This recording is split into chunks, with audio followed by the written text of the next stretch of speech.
Welcome back dear students. तर आता आपण actual process of energy production बघणार आहे.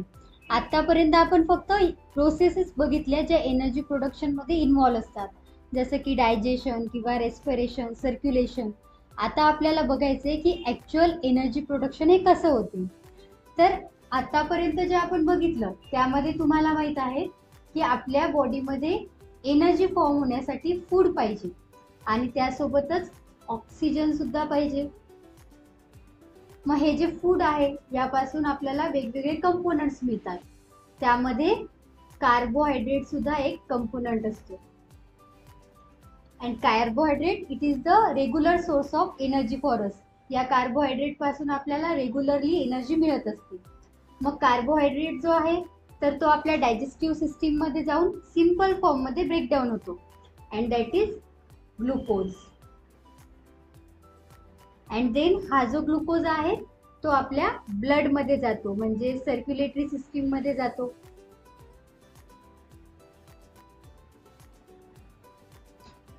And then through our circulatory system हा जो ग्लुकोज आहे तर तो आपल्या सेलच्या आतमध्ये जातो. मग हा जो ग्लुकोज आहे आपण बघितलं हा काय आहे, 6 कार्बन कंपाऊंड आहे. यामध्ये 6 कार्बन प्रेझेंट असतात. सो ग्लुकोज जो आहे तो सेलमध्ये गेला. आता त्यासोबतच एनर्जीसाठी आपल्याला ऑक्सिजन पाहिजे आणि हे जे ऑक्सिजन आहे ते आपल्याला कुठून मिळते, थ्रू अवर रेस्पिरेटरी सिस्टीम.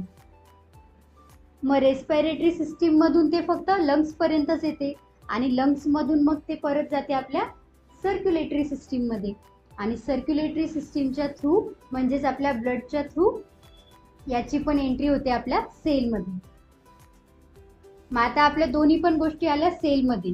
मग या सेलच्या आतमध्ये काय प्रोसेस होते आणि तिथे एनर्जी कशी रिलीज होते या कार्बोहायड्रेट मधून, तर त्या प्रोसेसेस आज आपण बघणार आहोत.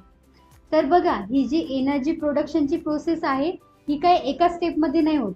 असं नाही होत की हा जो ग्लुकोज आहे हा ऑक्सिजनच्या कॉन्टॅक्टमध्ये आला आणि डायरेक्टली ब्रेक झाला, तिथून एनर्जी रिलीज झाली. एवढी सिंपल प्रोसेस होत नाही. यामध्ये स्टेप वाईज ब्रेकडाऊन होते. Our glucose it is breakdown और it is oxidise in a step wise manner. आणि त्या ज्या स्टेप आहेत तर त्या 3 स्टेप्स असतात. So our glucose molecule it breaks down in the 3 step. So त्यामधली जी पहिली स्टेप आहे ती असते ग्लायकोलिसिस. मग ग्लायकोलिसिसच्या प्रोसेसमधून आपला जो ग्लुकोज आहे तो थोडासा ब्रेकडाऊन होणार. मग त्यानंतर फर्दर जे पण राहिलेला आहे तो सेकंड स्टेपमध्ये म्हणजेच क्रेब्स सायकल या प्रोसेसमध्ये ब्रेकडाऊन होणार आणि देन लास्टला फायनल ब्रेकडाऊन त्याचं ETC म्हणजे इलेक्ट्रॉन ट्रान्सफर चेन या प्रोसेसमध्ये होणार. आणि जेव्हा ही फायनल थर्ड प्रोसेस होते तेव्हा आपलं जे ग्लुकोज आहे ते कम्प्लिटली ब्रेकडाऊन होते आणि त्याच्यामधून एनर्जी रिलीज होते. आता ही जी रिॲक्शन आहे ती आपण एकदा कम्प्लीट काय होते ते बघू.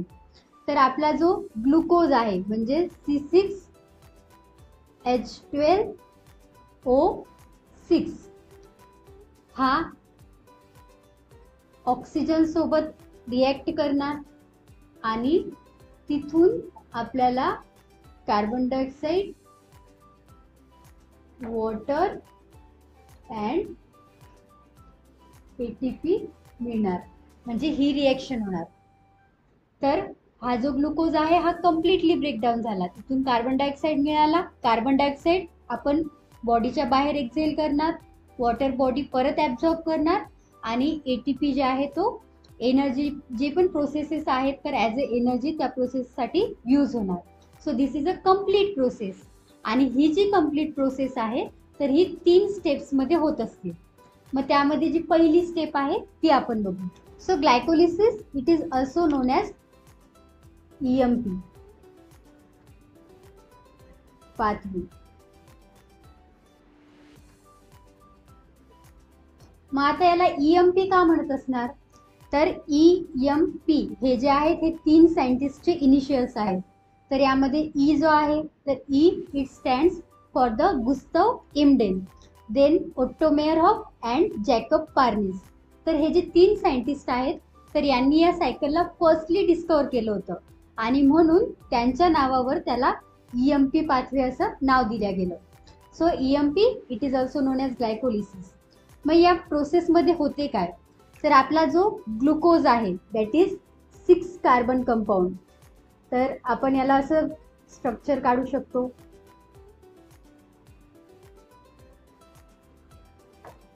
हे ग्लुकोजचं एक रफ स्ट्रक्चर आहे, असं स्ट्रक्चर नसते ॲक्च्युली, त्याचं मोलिक्युलर स्ट्रक्चर वेगळं असते. मी फक्त तुम्हाला समजण्यासाठी करत आहे. सो 6 कार्बन कंपाऊंड आहे आणि हा जो ग्लुकोज आहे तर हा ब्रेकडाऊन होतो इन द सायटोप्लाझ्म. आपल्या सेलची जी सायटोप्लाझ्म असते तर त्या सायटोप्लाझममध्ये पहिली प्रोसेस ब्रेकडाऊनची होत असते. So glycolysis it takes place in the cytoplasm of our cell. Then आता हा जो ग्लुकोज आहे हा ब्रेकडाऊन कसा होतो, हा 6 कार्बन कंपाऊंड आहे तर हा 2 वेगळ्या मोलिक्युल्समध्ये ब्रेकडाऊन होतो आणि ते जे मोलिक्युल्स आहेत ते असतात 3 कार्बन कंपाऊंड. हा 6 कार्बन कंपाऊंड आहे, हा ब्रेकडाऊन झाला, याचे तुकडे झाले, ते तुकडे काय झाले 2 मोलिक्युल्स बनले 3 कार्बनचे आणि या मोलिक्युल्सला म्हणतात पायरुविक ॲसिड.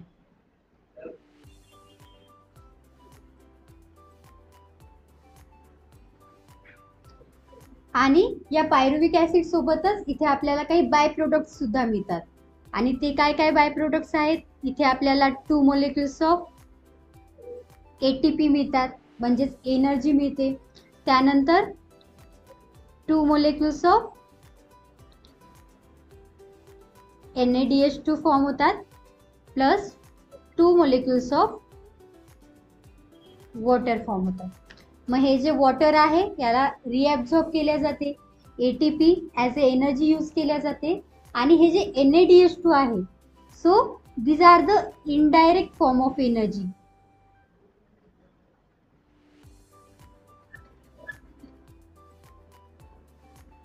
ओके, इथे बघा 2 लक्षात ठेवा, ATP ही डायरेक्ट फॉर्म ऑफ एनर्जी आहे. सेल ATP ला डायरेक्टली कोणत्याही प्रोसेससाठी यूज करू शकते आणि हे जे NADH2 आहे तर हे इनडायरेक्ट आहे. जेव्हा हा परत ब्रेकडाऊन होईल तेव्हा यामधून आपल्याला ATP मिळते.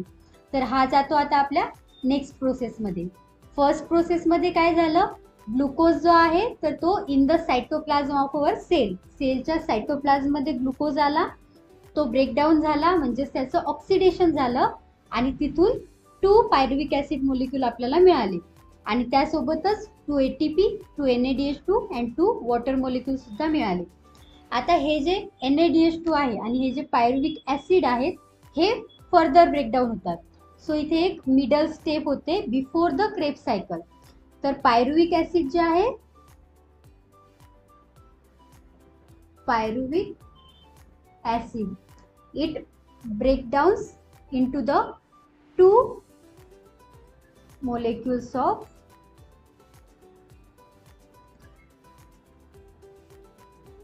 acetyl CoA. सो इथे 2 मोलिक्युल्स ऑफ ॲसिटिल कोए मिळतात. जेव्हा पायरुविक ॲसिड ब्रेकडाऊन होतो तिथून ॲसिटिल कोए फॉर्म होतो आणि मग हा जो ॲसिटिल कोए आहे तर तो सेलच्या एका ऑर्गॅनिल मध्ये जातो, that is called mitochondria.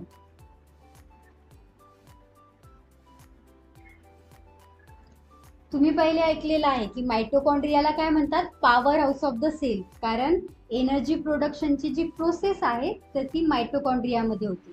तर आपला ग्लुकोज ब्रेकडाऊन झाला या प्रोसेसमध्ये, तिथून पायरुविक ॲसिड बनला, पायरुविक ॲसिड परत ब्रेकडाऊन झाला, ॲसिटिल कोए फॉर्म झाला आणि मग हा जो ॲसिटिल कोए आहे तो एंटर करतो मायटोकॉन्ड्रियामध्ये आणि मायटोकॉन्ड्रियामध्ये परत त्याचं ब्रेकडाऊन होते आणि ती प्रोसेस आहे आता आपली क्रेब्स सायकल. तर आता हा जो ॲसिटिल कोए आहे तर हा जातो आपल्या सेकंड प्रोसेसमध्ये, that is Krebs cycle. Krebs cycle it was named by the scientist sir Hans Kreb. हे जे नाव आहे तर ते एका सायंटिस्टच्या नावावर ठेवलेलं आहे, त्यांचं नाव होतं सर हान्स क्रेब आणि त्यांनी क्रेब्स सायकलला फर्स्ट डिस्कवर केलं. सो क्रेब्स सायकलला TCA सुद्धा म्हटल्या जाते, that is di carboxylic acid, कारण यामध्ये फर्स्ट प्रोडक्ट जो आहे तो फॉर्म होतो कार्बोक्सिलिक ॲसिड. तर आता बघा, हा जो आपला ऍसिटिल कोए आहे हा गेला मायटोकॉन्ड्रियामध्ये, म्हणजेच powerhouse of the cell, त्यामध्ये मायटोकॉन्ड्रियाची ही जी आहे ही असते मॅट्रिक्स. जर आपण मायटोकॉन्ड्रियाचं स्ट्रक्चर पाहिलं तर त्यामध्ये एक आउटर मेम्ब्रेन असते, एक इनर मेम्ब्रेन असते आणि एक मॅट्रिक्स असते. तर जी क्रेब सायकलची प्रोसेस आहे ती मायटोकॉन्ड्रियाच्या मॅट्रिक्समध्ये होत असते.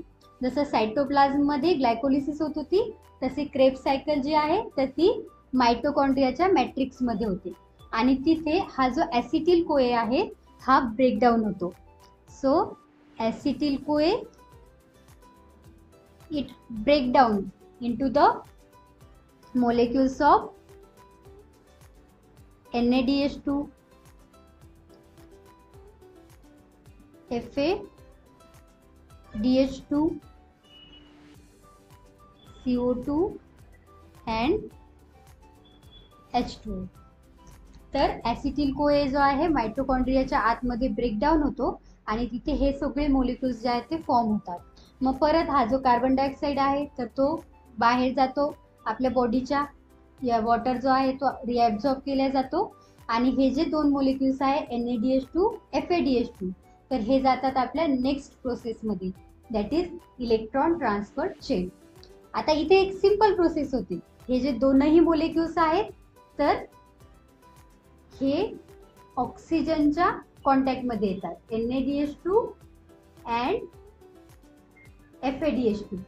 तर हे ऑक्सिजन सोबत रिॲक्ट करतात आणि ऑक्सिडाइज्ड होतात, ब्रेकडाऊन होतात इन द ATP. तर एका NADH2 मोलिक्यूल पासून आपल्याला 3 ATPs मिळतात आणि एका FADH2 पासून आपल्याला 2 ATPs मिळतात. आणि त्यासोबतच वॉटर आणि कार्बन डायऑक्साईड सुद्धा इथे फॉर्म होते. म्हणजेच आता आपलं जे ग्लुकोज आहे तर तो कम्प्लिटली ऑक्सिडाइज झाला. आता इथे दुसरं काहीच नाही राहिलं, फक्त ATP मिळाले, वॉटर मिळालं अँड कार्बन डायऑक्साईड मिळालं, बाकी कोणताच प्रोडक्ट शिल्लक नाही. हा जो वॉटर आहे परत आपल्या बॉडीमध्ये जातो, हा जो आहे हा एक्झेल केला जातो आणि याला यूज केल्या जाते. This is the complete oxidation of the glucose to form energy in the form of ATP. समजलं तुम्हाला? जो ग्लुकोज आहे तो ब्रेकडाऊन 3 प्रोसेसेसमध्ये होतो. सगळ्यात पहिली प्रोसेस सेलच्या सायटोप्लाझममध्ये होते, त्याला आपण ग्लायकोलिसिस म्हणतो. त्यामध्ये ग्लुकोज 2 मोलिक्युल्स ऑफ पायरुव्हिक ॲसिडमध्ये ब्रेकडाऊन होतो आणि तिथे काही आपल्याला बाय प्रोडक्ट्स मिळतात. मग हा जो पायरुव्हिक ॲसिड आहे तो परत ॲसिटिल कोएमध्ये ब्रेकडाऊन होतो आणि तो जातो आपल्या सेकंड प्रोसेसमध्ये. नंतर मायटोकॉन्ड्रियामध्ये सेकंड प्रोसेस होते ज्यामध्ये ॲसिटिल कोए NADH2, FADH2 मध्ये ब्रेकडाऊन होतो आणि हे दोन्ही काय आहे, they are also the form of energy, पण ते इनडायरेक्ट फॉर्म ऑफ एनर्जी आहे. जेव्हा सेलला गरज असेल तेव्हा यांना ब्रेकडाऊन करून सेल ATP फॉर्म करते. मग हे जे NADH2, FADH2 आहे ते थर्ड प्रोसेसमध्ये जातात. ही सुद्धा प्रोसेस मायटोकॉन्ड्रियामध्येच होते आणि इथे आपल्याला 1 मोलिक्यूल ऑफ NADH2 पासून 3 मोलिक्युल्स ऑफ ATP मिळतात आणि 1 मोलिक्यूल ऑफ FADH2 पासून 2 मोलिक्युल्स ऑफ ATP मिळतात. So this is the energy production by aerobic respiration.